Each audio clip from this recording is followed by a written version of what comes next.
Queridos irmãos, a paz do Senhor, que bênção de Deus poder estar aqui novamente com os irmãos para comentar mais uma lição da classe de adultos para a Escola Bíblica Dominical nesse quarto trimestre do ano de 2021. O tema da lição de hoje é um tema muito bonito, um tema nobre, tema que está no meu coração e fala acerca do discipulado bíblico, né? Do discipulado cristão bíblico. Tema da lição de número 8 é Paulo, o discipulador de vidas. Vamos lá, vamos aprender um pouco mais dessa bonita e abençoada lição. O texto áureo dessa lição está no livro dos Atos dos Apóstolos, capítulo de número 15, versículos 40 e 41. E diz assim: E Paulo, tendo escolhido a Silas, partiu, encomendado pelos irmãos à graça de Deus, e passou pela Síria e Sicília, confirmando as igrejas. A verdade prática para essa lição diz: o discipulado cristão forma discípulos de Cristo para que o imitem de forma que Deus seja glorificado na sociedade. O objetivo geral dessa lição é revelar a missão integral da igreja no discipulado, que é pregar e ensinar. Também, queridos, os objetivos específicos, primeiro é relacionar o apóstolo Paulo com o discipulado bíblico, segundo, salientar a integralidade da missão no discipulado, que é pregar e ensinar, e terceiro, ponderar o discipulado com pessoas de outras culturas. O texto bíblico dessa lição está no livro dos Atos dos Apóstolos, capítulo de número 2, dos versículos 42 ao 47. E também em Atos dos Apóstolos, capítulo 20, versículos de 1 a 4. Diz assim, Atos 2, do 42 ao 47. E perseveravam na doutrina dos apóstolos, e na comunhão, e no partir do pão, e nas orações. Em cada alma havia temor, e muitas maravilhas e sinais se faziam pelos apóstolos. Todos os que criam estavam juntos e tinham tudo em comum.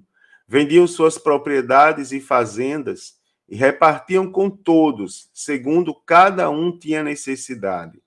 E perseverando unânimes todos os dias no templo e partindo o pão em casa, comiam juntos com alegria e singeleza de coração, louvando a Deus e caindo na graça de todo o povo. E todos os dias acrescentava o Senhor à igreja aqueles que se haviam de salvar.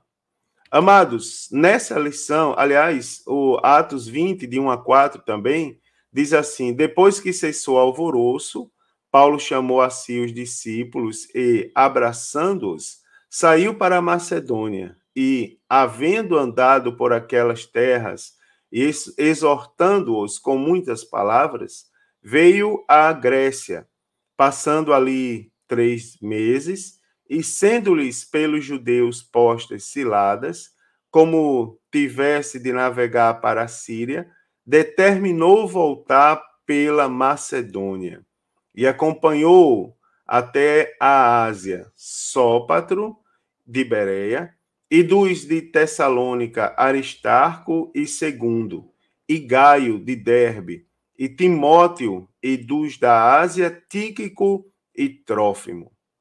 Amados irmãos, agora sim, nessa lição, eu quero mostrar aos irmãos um pouco mais sobre o apóstolo Paulo como um exemplo de discipulador zeloso de vidas.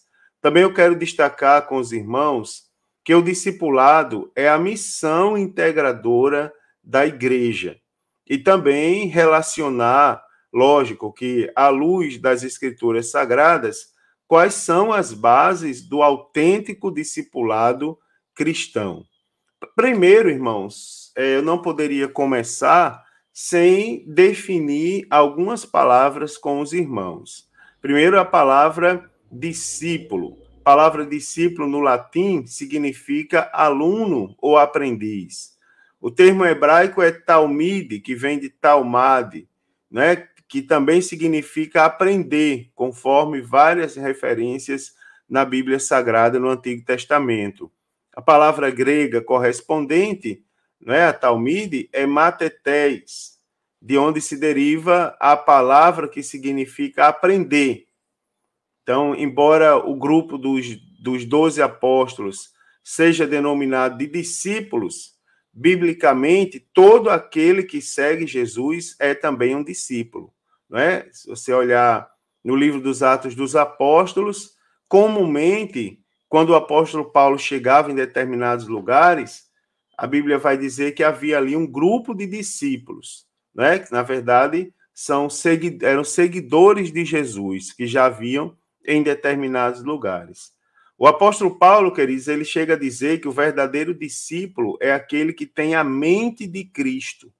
Você observa, né? O verdadeiro discípulo é aquele que pensa como Cristo, aquele que sempre faz aquela pergunta: o que será que Cristo fazia, né? O que Cristo faria? O discípulo, portanto, nesse sentido, né, já que ele tem a mente de Cristo, ele deve agir e deve reagir como se fora o Senhor mesmo, como se fora Jesus, né?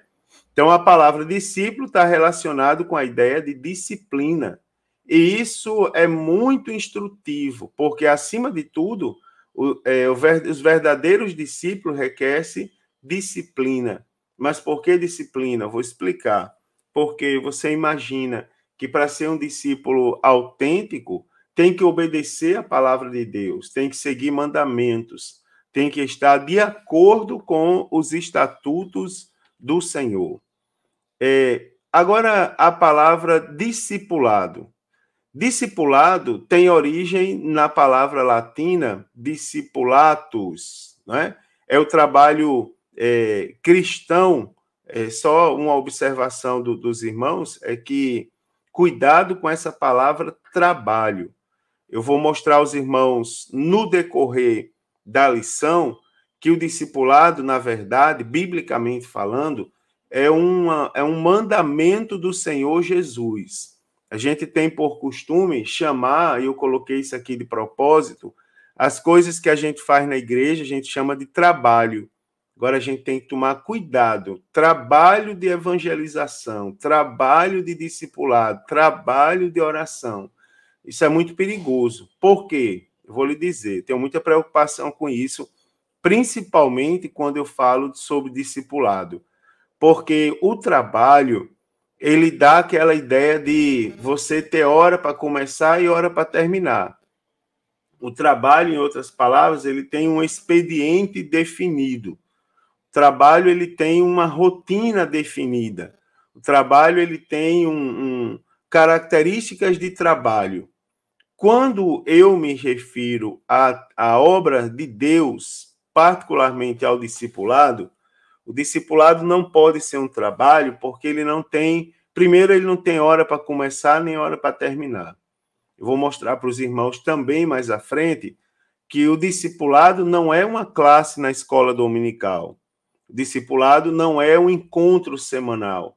O discipulado, ele não deixa eu ver o que eu posso dizer, um conjunto cantando na igreja, não é? Ou um órgão de louvor da igreja. Não pode ser. Discipulado bíblico, irmãos, é um relacionamento, é um mandamento de Deus, que envolve relacionamento, compromisso, envolve pessoas, não é? Onde um discípulo mais antigo de Cristo forma um discípulo mais novo. Então, você observa que ele vai muito além do que um trabalho, do que as características de trabalho que nós conhecemos, né, que o dicionário nos fornece. Então, eu vou chamar, por enquanto, de trabalho, porque é algo que é efetuado, né, no sentido de ser efetuado.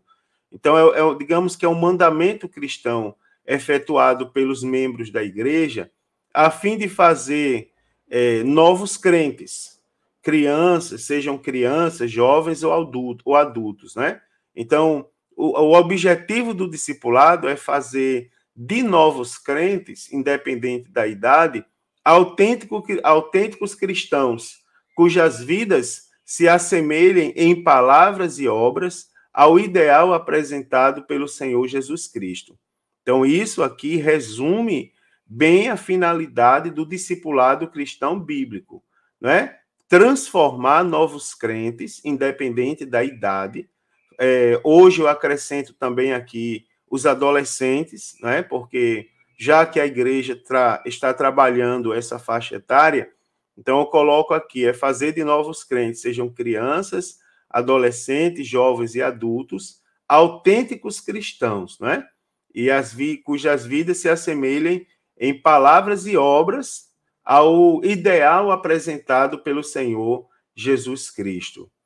A igreja, irmãos, no sentido geral, ela precisa, no discipulado cristão, de uma visão celestial multiplicadora, né? Selecionando e treinando homens, mulheres e crianças, jovens, idosos, para que, por suas vidas santas e pelo ensino das verdades cristãs, possam educar novos discípulos e torná-los aptos a fazer outros discípulos, tá certo? Essa é a visão do discipulado, a visão multiplicadora. Por que aqui tem outra palavra perigosa, que é a palavra selecionar, não é? Cuidado, que selecionar não significa tirar os melhores. Aqui, nesse caso, selecionar seria pegar as pessoas que estejam disponíveis, né, a serem transformadas, moldadas pelo Espírito Santo. Ninguém é desprezível. Agora, as que aceitam Jesus, as que aceitam estar no caminho do Senhor, essas pessoas devem ser treinadas para que, por suas vidas, elas possam educar novos discípulos, tornando esses novos discípulos aptos a fazerem outros discípulos. E assim a igreja ela vai se multiplicando, né? Agora, uma vez sabendo o que é discípulo e tendo uma noção do que seja o discipulado, eu posso falar para os irmãos um pouco sobre Paulo como um discipulador zeloso. Se nós observarmos, irmãos, a vida do apóstolo Paulo, ela não foi marcada apenas pela evangelização. O apóstolo Paulo também demonstrou um zelo para com a igreja de Deus, particularmente aquele rebanho que estava sobre sua responsabilidade. O apóstolo Paulo, ele tinha uma preocupação com a igreja que crescia a partir de suas mãos. Ele visitava, ele escrevia cartas, ele dava assistência a essa igreja. Então, por isso, o apóstolo Paulo, quando ele escreve aos Coríntios, na sua segunda carta, capítulo 11, na parte A do segundo versículo, ele diz assim: porque estou zeloso de vós com zelo de Deus. Esse zelo fala do seu cuidado e da sua preocupação com a noiva de Cristo. E isso pode ser visto, irmãos, em vários aspectos do ministério paulino. Por exemplo, na visita aos novos crentes, nós observamos no contexto do ministério do apóstolo Paulo que a preocupação do apóstolo não era apenas evangelizar, mas também visitar os irmãos pelas cidades aonde ele já havia anunciado o evangelho. E nessas visitas, ele tinha objetivos definidos. Por exemplo, exortá-los a permanecerem na fé e encorajá-los também em meio às perseguições e ao sofrimento daquela época para poder serem cristãos, né?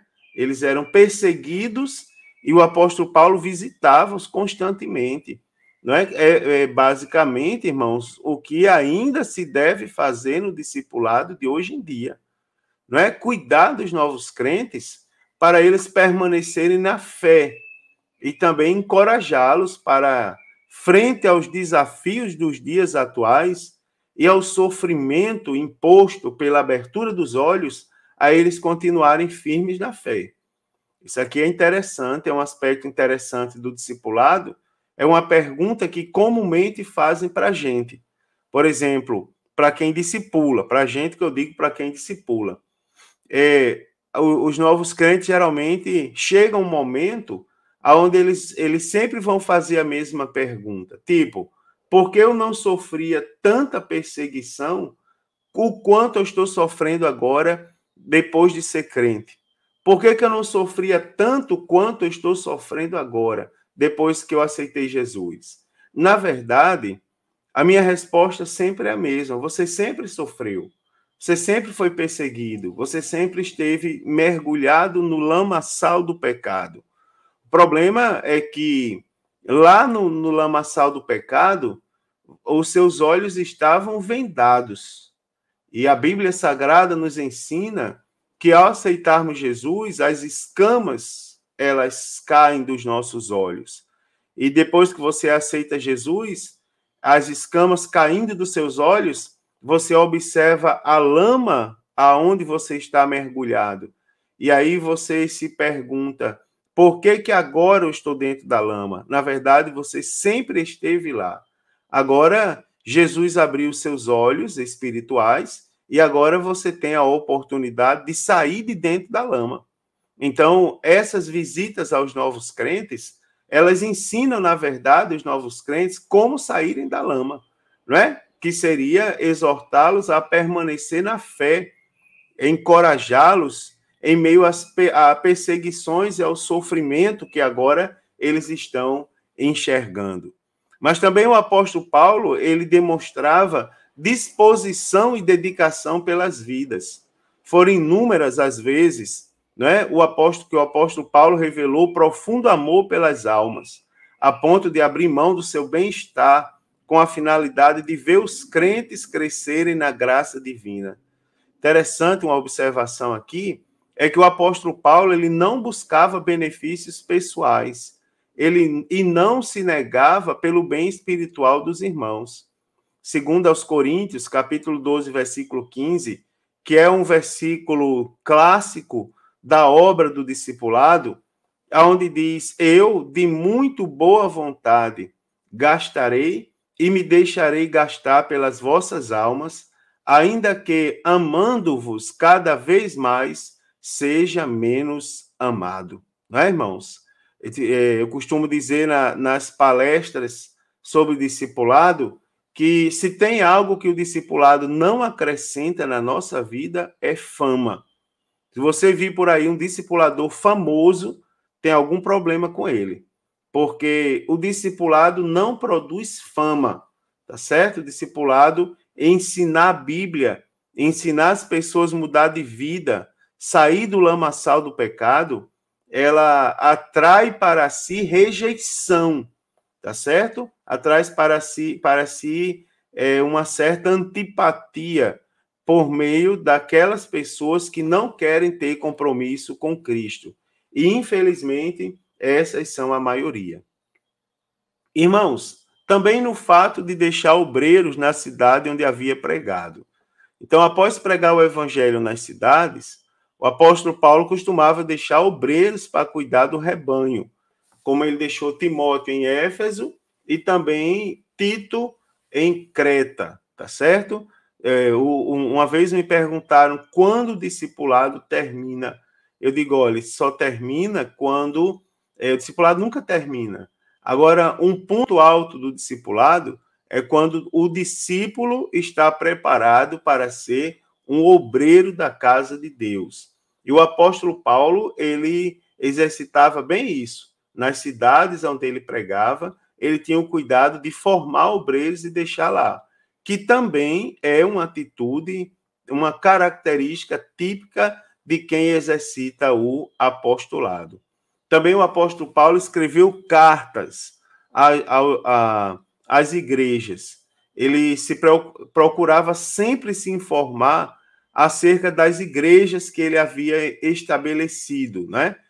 E, baseado nas informações, ele escrevia cartas com o objetivo de ensinar essas igrejas e também de corrigir possíveis erros doutrinários e também de encorajá-los a permanecerem firmes na fé.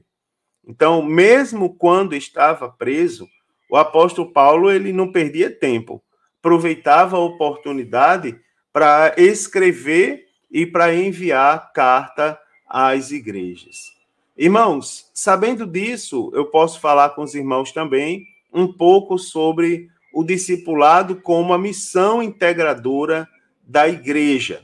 Então, o discipulado, biblicamente falando, ele não existe sem a evangelização. Aqui cabe ensinar, fazer uma observação acerca dos termos. A evangelização, em alguns lugares, é confundida com evangelismo. Evangelismo é o ato de ensinar a evangelizar. A evangelização é a prática do evangelismo.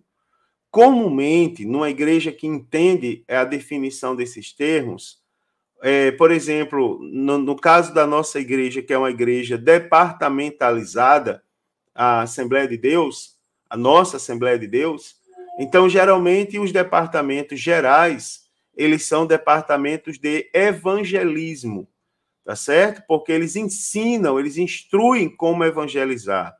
E os departamentos locais, eles são departamentos de evangelização. Por quê? Porque eles colocam em prática as instruções que eles receberam, não é? Agora, falando um pouco sobre discipulado, apenas, deixa eu completar aqui o raciocínio, é que tem lugares onde o departamento geral, ele é departamento de evangelismo e evangelização, ou simplesmente departamento de missões urbanas. Por quê? Porque ele faz as duas coisas. Tanto ele ensina como evangelizar, como ele pratica o evangelismo, ou seja, ele promove a evangelização. Então, se chama Departamento de Evangelismo e Evangelização, ou simplesmente Departamento de Missões Urbanas, tá certo? Que dá essa ideia, né? Envolve esses dois termos. Biblicamente falando, irmãos, não há como discipular sem evangelizar. Então, assim, o discipulado ele é a continuidade da obra da evangelização.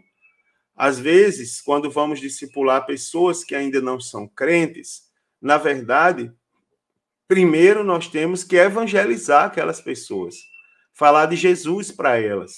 Elas precisam aceitar Jesus para poder depois serem trabalhadas, moldadas, para se transformarem num discípulo de Cristo. Como eu vou formar um discípulo de Cristo que não aceitou Jesus? Como eu vou formar um discípulo de Cristo que ainda não foi evangelizado? Então, você observa que existe um ponto de partida, um ponto de chegada e um ponto de partida. É como se a obra da evangelização ela fosse até a conversão. E da conversão, do ponto da conversão em diante, se inicia a obra do discipulado. Então, quando falamos de discipulado, estamos nos referindo ao ato de proclamar as boas novas de salvação aos pecadores, para que eles se convertam a Cristo e se tornem discípulos idôneos, fiéis a Jesus, capazes de gerarem outros seguidores. No sentido bíblico, isso aqui está correto, não é? Porque não existe discipulado sem evangelização. Então, baseado aqui nisso, eu posso falar com os irmãos algumas verdades sobre o discipulado. Primeiro, que o discipulado é um imperativo, e eu diria que é um imperativo primordial, tá certo? O texto de Mateus 28, 19, onde diz, portanto, ide e fazei discípulos, nós vamos observar que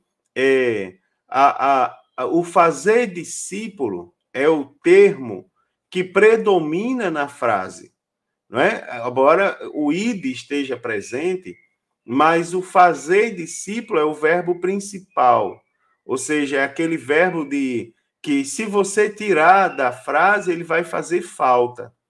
Então, não pode não pode faltar o fazer discípulo. Então, a gente vai observar que fazer discípulo é um imperativo de Jesus Cristo. E o, portanto, ide e fazei, ou seja, com o i, a conjunção i. O i é o sem acento, não é? O sem acento, ele é uma expressão coordenada, sindética aditiva, é uma conjunção coordenada sindética aditiva, da ideia de soma. Então, nós temos ide e fazei. São duas coisas que a igreja precisa fazer. Então, quando a Bíblia traz ide e fazei, nos mostra que as palavras de Jesus são uma ordem para a igreja. Então, a igreja tem a obrigação de evangelizar, ou seja, de colocar em prática, de praticar a evangelização, e também a igreja tem a obrigação de formar novos discípulos. A evangelização, irmãos, é um ato, e o discipulado é um processo contínuo.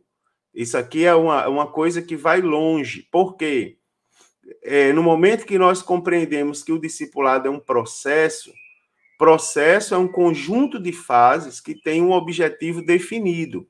Por exemplo, a integração do novo crente é uma das fases do processo discipulado. Então, quando nós compreendemos o discipulado como um processo, nós vamos estudar, digamos, uma vertente longa aqui sobre o discipulado, que não é o objetivo dessa lição. Então, além disso, o discipulado, ele demanda oração, esforço, paciência, fé e perseverança para poder alcançar os resultados desejados. A maturidade espiritual do cristão, é importante entender que ela não ocorre de modo rápido e instantâneo. É algo que é progressivo em Cristo, né? Então, para que nós conservemos em nossa igreja os novos convertidos em Cristo, nós precisamos trabalhar com amor, dedicação e objetividade. Devemos trabalhar, irmãos, em resumo, com seriedade. Praticar o discipulado com foco, não é? Então, muito da imaturidade espiritual dos membros da igreja é resultado da ignorância desses, ou seja, da falta de conhecimento em relação às doutrinas fundamentais da Bíblia Sagrada, as doutrinas básicas, não é? Então, toda igreja tem uma pessoa imatura, tem uma pessoa que dá trabalho, tem uma pessoa que é conhecida por ser um crente trabalhoso. Se fosse numa família, chamaria... a gente não, as pessoas dizem no popular que nas famílias, em toda família tem uma ovelha negra. Essa ovelha negra seria as pessoas ignorantes. É tanto que, na prática do discipulado, o principal público do discipulado são novos crentes, mas também são pessoas que retornam a Cristo, são pessoas que de outras nacionalidades, são deficientes, são crentes antigos da igreja que demonstram grau de ignorância nas doutrinas fundamentais da fé, ou seja, crentes antigos que não passaram pelo discipulado. Então, existe um vasto público-alvo que o discipulado precisa trabalhar para poder acontecer. Também, queridos, o discipulado, ele tanto é cultural como ele é transcultural, tá certo? Então, desde o início, a proposta de Deus sempre foi estender as bênçãos, a bênção, no caso, a todos os homens indiscriminadamente, tá certo? Desde lá do Gênesis. Mas no sentido ultranacionalista dos judeus, fechou seus olhos, o sentido ultranacionalista, né, no caso dos judeus, fechou seus olhos a essa realidade para que Deus os levantou, a fim de serem uma nação evangelizadora a todos os povos. A vinda de Jesus, no entanto, mostrou claramente que ele não faz acepção de pessoas, não é? Então, é necessário que entendamos o seguinte: primeiro, que Deus amou o mundo e não apenas uma classe de pessoas. Segundo, que o sacrifício de Jesus não alcança apenas um povo. Terceiro, que a graça alcança tanto judeus como gentios. E quarto, que a ordem de levar boas novas de salvação, ela é extensiva aos confins da terra, conforme está lá em Atos, capítulo 1 e versículo de número 8, que todos nós conhecemos. Tá certo? Também, o discipulado inclui a observação das ordenanças de Cristo. Não existe discipulado, né, irmãos, sem ordenança. Jesus disse aos apóstolos que aqueles que crescem na mensagem do Evangelho deveriam confirmar a sua fé descendo as águas do batismo. Isso evidencia, irmãos, o total compromisso do discípulo com o seu mestre. Então, você observa que não existe discipulado sem a observação às ordenanças de Cristo. Falo isso porque existem algumas distorções do discipulado. Tudo bem, pode haver outros tipos de discipulado. Agora, o discipulado bíblico, tá certo? Ele inclui a observância às ordenanças do mestre. Também o discipulado, ele exige compromisso com a doutrina de Cristo. Então, é preciso também ter convicção da doutrina de Cristo do discipulado. Uma definição clássica do discipulado diz o seguinte, o discipulado cristão é um relacionamento do mestre e aluno, baseado no modelo de Cristo e seus discípulos, no qual o mestre produz tão bem no aluno a plenitude da vida que tem em Cristo, que o aluno é capaz de treinar outros para que ensine outros, não é? Então, você observa que na prática do discipulado cristão, a gente observa um compromisso, tá certo? Há um compromisso, um comprometimento com a doutrina, tá certo? Com a maneira de ser, com os ensinos genuínos, não é? Com o modelo, o modelo, a essência do mestre, tá certo? Tem que haver esse compromisso. Agora, só um detalhe, que quando eu digo que tem que haver um compromisso com a doutrina do mestre, com a essência do mestre, eu não estou me referindo ao mestre, o discipulador. Eu estou me referindo a Jesus Cristo. Comprometimento tem que ser com a doutrina de Cristo, tá certo? Agora, também posso falar para os irmãos acerca das bases do discipulado cristão. Então, o autêntico discipulado, que é o discipulado cristão bíblico, ele se fundamenta em algumas bases. Primeiro, se fundamenta pela instrução. Não existe discipulado bíblico se não houver instrução. Então, o ensino bíblico, ele mostra que é necessário que alguém experimente, né? E uma pessoa idônea que ensine e pessoas dispostas a aprenderem, com o objetivo de atingir a estatura de varão perfeito. Então, tem que ter alguém que experimente, aliás, alguém experiente e idôneo, né, que vai ensinar, e pessoas que estão dispostas a aprenderem. Então, a Bíblia chama líderes e pais para instruírem aqueles que foram confiados aos seus cuidados. Ela também chama todos os crentes a instruírem outros. Só lembrando aos irmãos, que o discipulado não é uma obra para um grupo específico de pessoas. Todos os que aceitaram Jesus e se comprometeram com sua palavra, faz parte do compromisso, não é, irmãos? Ter a responsabilidade de praticar o discipulado. Então, o apóstolo Paulo, na carta aos Romanos, capítulo 15, versículo 14, ele diz assim: eu próprio, meus irmãos, certo estou a respeito de vós, que vós mesmos estáis cheios de bondade, cheios de todo conhecimento, podendo admoestar-vos uns aos outros. Ou seja, todos os crentes têm a obrigação de instruir uns os outros através da Bíblia Sagrada. Estou falando de instrução bíblica, tá certo? Também o discipulado pela imitação. Você observa que os discípulos são imitadores, primeiramente, de Cristo. Isso aqui é importante. Os discípulos precisam ter como modelo de vida Jesus Cristo, não é? João, capítulo 13, versículo 15, diz: porque eu vos dei o exemplo, para que, como eu fiz, façais vós também. Então, o referencial, fosse numa empresa, a gente diria o nível 1. não é, do discipulado cristão é Jesus Cristo.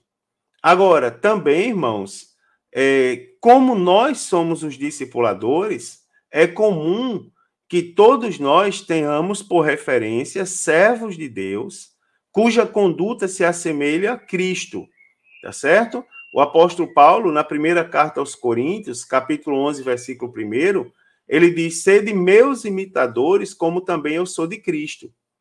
Às vezes, irmãos, eu mesmo digo na minha igreja, às vezes eu digo, eu sou nordestino e eu sou pastor de uma igreja no sul do Brasil.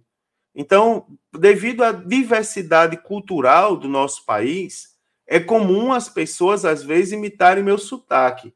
E, às vezes, imitam meio que escondidos, como se eu não pudesse, se eu não percebesse. E, às vezes, eu digo, irmãos, imitem. Antes imitem o pastor da igreja de vocês, porque é um homem idôneo, é um servo de Deus, é um homem que se comprometeu e todos os dias se dedicam a buscar a presença de Deus. Né, irmãos? Então, me imite, porque vocês vai imitar uma coisa boa. E tem pessoas até que, com o passar do tempo, a gente percebe que eles usam até palavras que se assemelham às suas palavras. Então, aqui e ali eu vejo as pessoas soltando um oxente no microfone, né? As pessoas citando uma maneira, externando uma maneira de ser. Isso não é pecado, desde que o referencial principal seja Jesus Cristo, tá certo? Então, os discípulos são imitadores primeiramente de Cristo. Também tem como referência servos de Deus. Lembrando que nós não podemos tomar por referência qualquer pessoa. São pessoas cuja conduta se assemelha ao Senhor Jesus, tá certo? E cuja finalidade deve ser igualmente imitada. Em Hebreus, capítulo 13, versículo 7, o autor aos Hebreus diz: lembrai-vos dos vossos guias, os quais vos pregaram a palavra de Deus, e, considerando atentamente o fim da sua vida, imitai a fé que tiveram. Eu tenho por referência, irmãos, pastores que passaram pela minha vida, homens de Deus cujos nomes, quando eu lembro, eu choro, eu me emociono. Isso é uma coisa comum e é bíblica, tá certo? Então, da mesma forma, uma atitude para um discipulado saudável é ser seguidor de bons exemplos. Na terceira carta do apóstolo João, versículo 11, ele diz assim: amado, não imites o que é mal, senão o que é bom, tá certo? Terceiro, discipulado pelo amor. Então, um cristão que discipula com amor, ele apresenta a melhor imagem de Cristo. Na carta aos Filipenses, capítulo 2, versículo 5, o apóstolo Paulo diz: tende em vós o mesmo sentimento que houve também em Cristo Jesus. O discípulo de Cristo, irmãos, precisa ter amor pelos outros discípulos. Lembrando que o discipulado não é uma obra de um mestre e de um serviçal, como algumas pessoas interpretam. Eu sou o discipulador, super discipulador, e você é o meu discípulo, meu vassalo. Não, não é isso. Discipulado é um discípulo mais experiente na fé, ou um crente mais experiente na fé, cuidando de um discípulo menos experiente na fé, ou seja, de um crente menos experiente na fé. Então, a Bíblia Sagrada ensina que, nesse sentido, o discípulo mais antigo, ele precisa ter amor pelos discípulos mais novos. Então, a Bíblia ensina que o amor por outros crentes é a prova que somos membros da família de Deus. Né? O amor, ele é muito bem definido lá na primeira carta do apóstolo Paulo aos Coríntios, capítulo 13, também do versículo 1 ao 13. E somos instruídos a pensar mais nos outros do que em nós mesmos e cuidar dos seus interesses. Então, isso aí é bíblico, são princípios da Bíblia Sagrada. Para concluir, queridos, esse breve e riquíssimo comentário, lembrando aos irmãos que falar sobre discipulado, o discipulado é algo tão complexo, tão profundo, tão maravilhoso, que nós falamos horas e horas sobre discipulado e não encerramos o assunto. Então, dentro do objetivo da lição, a gente conclui que o apóstolo Paulo, com seu zelo pelas vidas, é o modelo a ser seguido por todos os cristãos, né, que desejam cumprir a missão discipuladora que foi dada por Deus desde o princípio da Bíblia Sagrada à sua igreja. Então, irmãos, uma outra verdade é que não há prazer maior do que conduzir uma pessoa a Cristo e ser um instrumento para o seu crescimento espiritual. Acreditem, é uma sensação muito boa que todos deveriam experimentar. Glória a Deus por isso. Queridos irmãos, que lição maravilhosa, que oportunidade tremenda da parte de Deus de todos nós crescermos na graça, no conhecimento e praticarmos uma grande obra para Cristo. Deus abençoe a sua vida, que você tenha uma excelente aula, participe da aula, faça seus apontamentos, ajude o professor a dar aula e o professor se aprofunde um pouco mais no tema do discipulado, porque tem muita coisa para se falar, tem muito conhecimento e experiência a transmitir a cada um dos alunos. Um forte abraço a todos. Se Jesus não voltar e me permitir, eu estarei aqui comentando a lição de número 9 a próxima semana.